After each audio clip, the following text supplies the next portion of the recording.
With just weeks left in the regular season, playoff seeding is changing by the hour, game winners are raining down, and this legend just had one of the most efficient games in NBA history. This is Hoops Weekly Rewind, 2 weeks of NBA action in one quick recap. In the home stretch of the season, the Eastern Conference has mostly settled in, even with Cleveland's recent 4-game losing streak, but the middle of the pack, seeds 4, 5, and 6, are still sorting themselves out.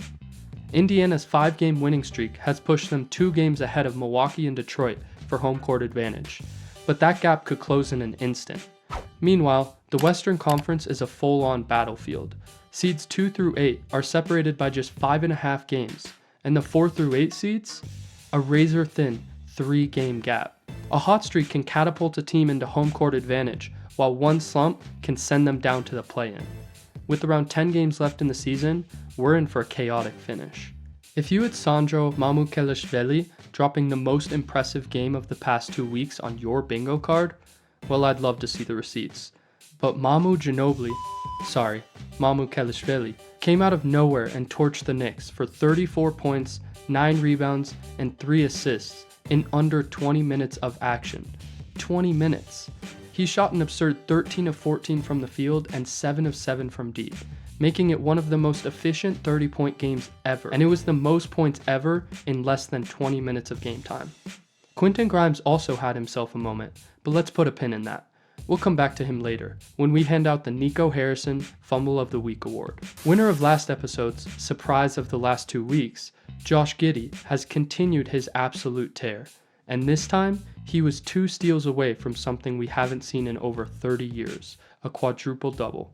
He put up 15 points, 10 rebounds, and 17 assists with 8 steals in a blowout win over the Lakers in LA.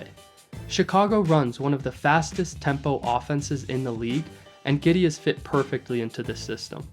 The Bulls have been playing great basketball, and Josh, along with this episode's MVP, have been at the center of their success.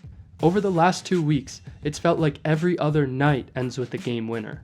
Tyrese Halliburton started it off by burying the Bucks with this cold-blooded and 1-3 over Giannis Antetokounmpo.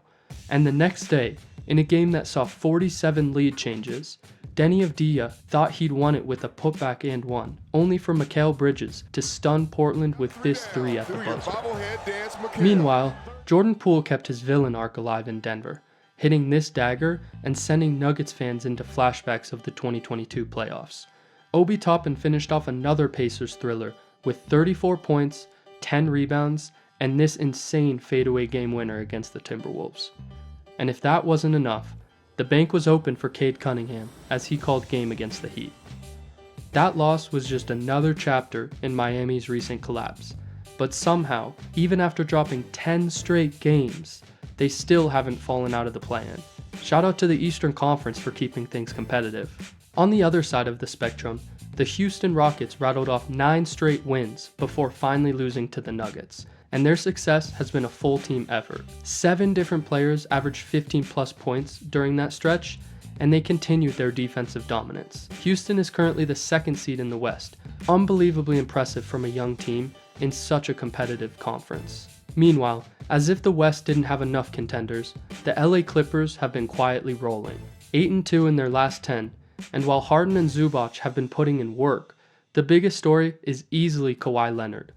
Since the All-Star break, he's been lights out, averaging 26 points, 8 rebounds, and 4 assists on absurd 58-55% shooting splits, along with over 2.5 steals per game. He's also strung together 6 straight 50% plus shooting nights while averaging 30 points in that span. They've nearly worked themselves out of the play-in, and Zubac is doing everything he can off the court to try to make that happen. So watching the teams in front of us, teams that are behind us, hoping they lose, and being a hater. But no. It feels like every night, game winners have been shifting playoff matchups, and new players are finding their confidence. But now, let's shift focus to our award winners. Nico Harrison has been scrutinized for weeks since the Luka trade, but a less talked about fumble was giving up Quentin Grimes in a trade to Philadelphia. He has been on fire lately, averaging 31 points, 5 rebounds, and 6 assists on 50-40-74 shooting splits. He had a 46-point explosion, along with 13 rebounds, 4 assists, 2 steals, and a block against Houston. Although Philly is in a very tough spot as a franchise, acquiring 24-year-old Grimes for an older and worse player, sorry Caleb Martin, is something to be proud of. Deni Avdija has been flying under the radar as a good NBA player for years, but he's become even better recently.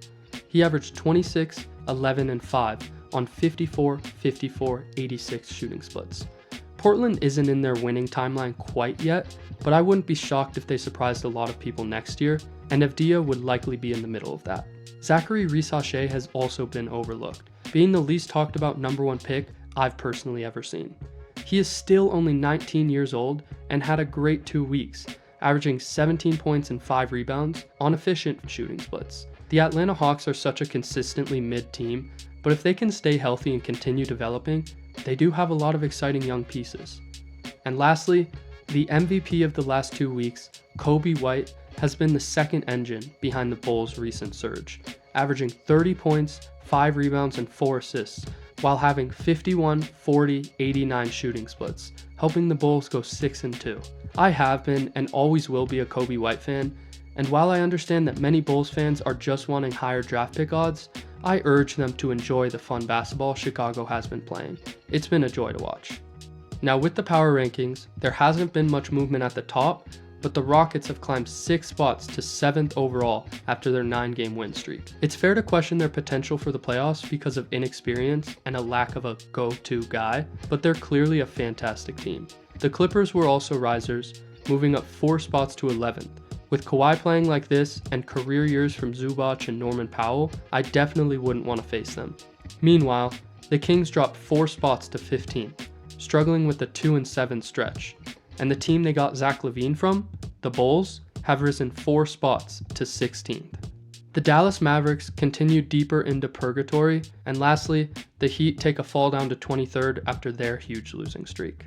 For my current NBA award winners, Shai Gilgeous-Alexander is the clear MVP frontrunner, Evan Mobley is still the Defensive Player of the Year, even though Draymond has shifted the odds, and Stephon Castle continues to impress and should win the Rookie of the Year. A change from episode 1 is Malik Beasley winning the 6th Man of the Year over Peyton Pritchard. Pritchard is clearly also worthy, but Beasley has been such a big part of Detroit's turnaround, so I have him as the 6th Man of the Year. Dyson Daniels for Most Improved Player, Kenny Atkinson for Coach of the Year, and Jalen Brunson taking home the Clutch Player of the Year is all the same as last episode. My first game to watch out for in the coming weeks is the Cleveland Cavaliers going to Detroit to face the Pistons. This is a matchup between a top-tier team and an up-and-coming one, and I'm interested to see how Detroit can hold up. Next up, the Clippers traveling to Cleveland.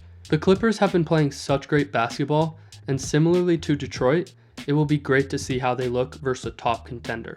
The Timberwolves are taking on the Nuggets in Denver, and Minnesota has been Denver's Achilles heel. Plus, there's a very realistic chance that this becomes a first-round matchup. This should be a playoff-like atmosphere. Lastly, the Warriors versus the Lakers in LA. A thriving Steph Curry and the Warriors versus a thriving LeBron and the Lakers, plus seeing the huge trade deadline acquisitions face off, this could be an amazing matchup. I don't need to explain anymore. With how fast things have been changing, next episode we might be looking at an entirely different playoff picture. Who's surging, who's collapsing, and who's making the headlines? Be sure to like and subscribe, and I'll see you all in 2 weeks for another edition of Hoops Weekly Rewind.